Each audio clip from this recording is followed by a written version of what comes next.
Cette rencontre a permis aux leaders du collectif des indignés du Gabon d'éclairer et d'attirer l'attention de l'opinion nationale et internationale sur les actes qu'ils qualifient d'agression, d'humiliation, voire d'intimidation infligée à leur encontre par le gouvernement de la République. Cet énième épisode de l'histoire des répressions et de la coercition dans notre pays pose véritablement un problème de fond quant à la lecture de notre Constitution et à la conception du pouvoir de ceux qui le détiennent actuellement.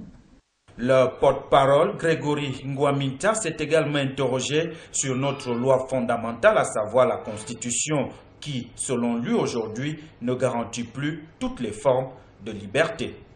Notre loi fondamentale, notre Constitution, consacre la liberté de penser, la liberté d'expression et la liberté d'association comme des droits fondamentaux inaliénables.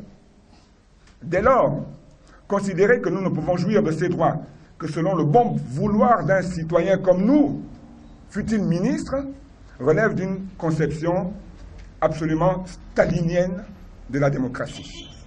Malgré ces intimidations, les indignés du Gabon persistent et signent. Nous estimons que le rôle du ministère de l'Intérieur est d'assurer la sécurité des citoyens que nous sommes, dans la jouissance de nos droits et libertés individuelles et collectives.